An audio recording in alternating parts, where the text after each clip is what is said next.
So you might be wondering why or what is a connection or an attachment? We'd all hope that we would be in a genuine connection with someone, but that is far from the truth. Perhaps you might be in love with this person, but there's certain things that they do that just really annoy you. Maybe you would like to change that person, change them for the better. You want to love them and help them heal their wounds. Is that a genuine connection or is that an attachment? This is what I'm going to be talking about in the video. Hello, my friends. I hope that you're all doing really well. So in this video today, we're going to be talking about what is an attachment and a genuine connection with someone.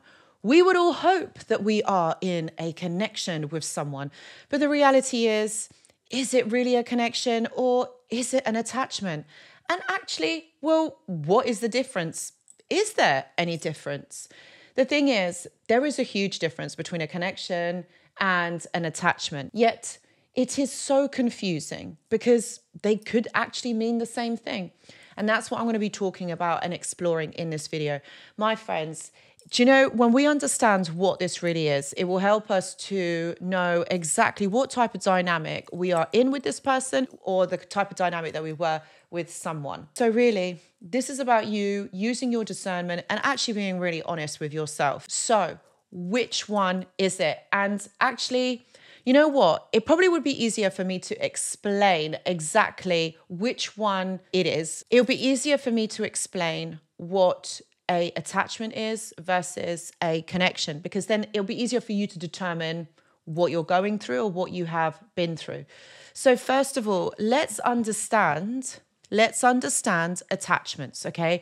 These are primary, and these are the first things that we learn from our caregivers or our parents.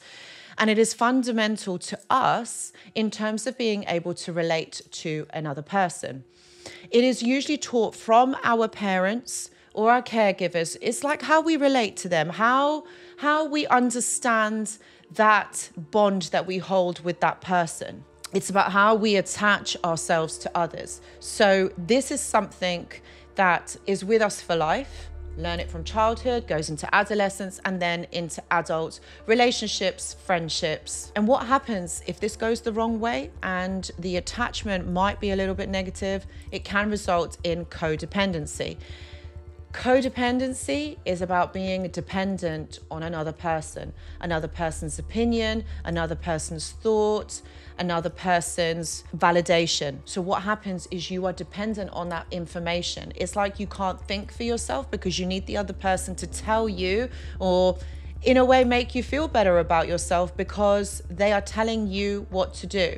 Now, at the time, if you are going through something like this or you are experiencing this, you might not know that this is actually codependency, but it is a dependence on another person for your survival, for your opinion, for the way that you think. And what happens? This is rooted in fear, the fear of abandonment, isolation, or rejection.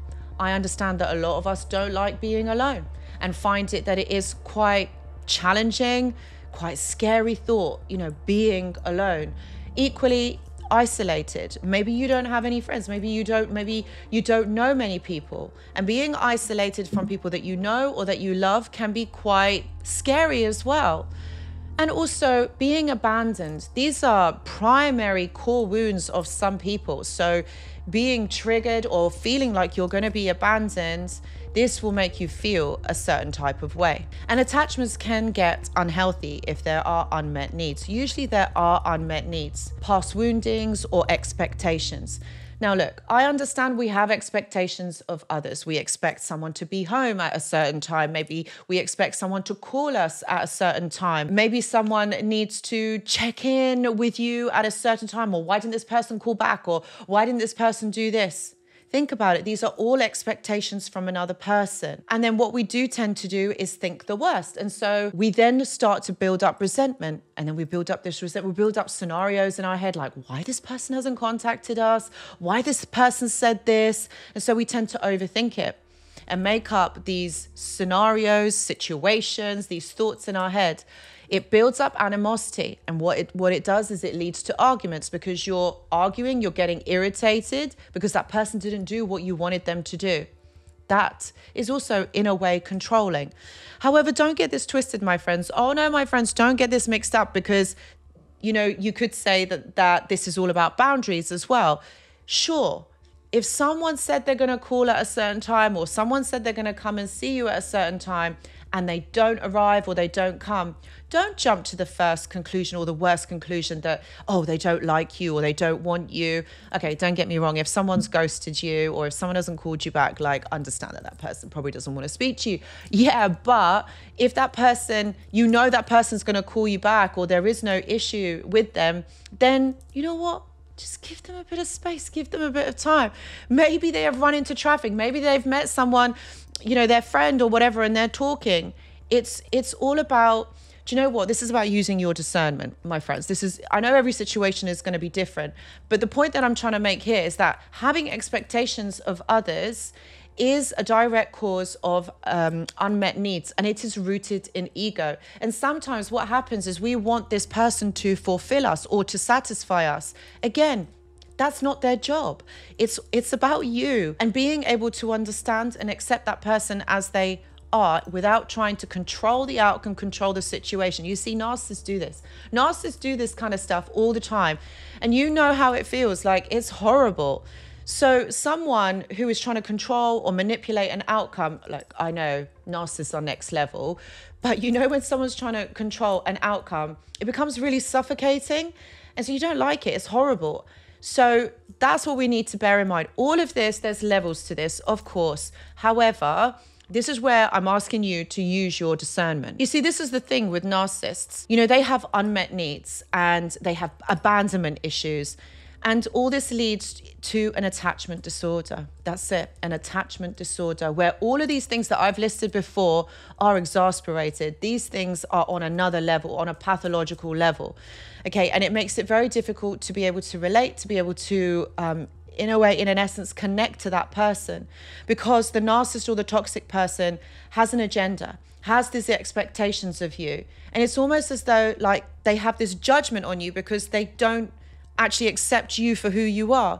They think that just because they do something, you're going to go and save them, or you're going to be there, or you're going to do this for that person, or we're going there today. Maybe you don't want to. That's all about control. That's all about manipulation and wanting a certain outcome. So I hope that makes sense.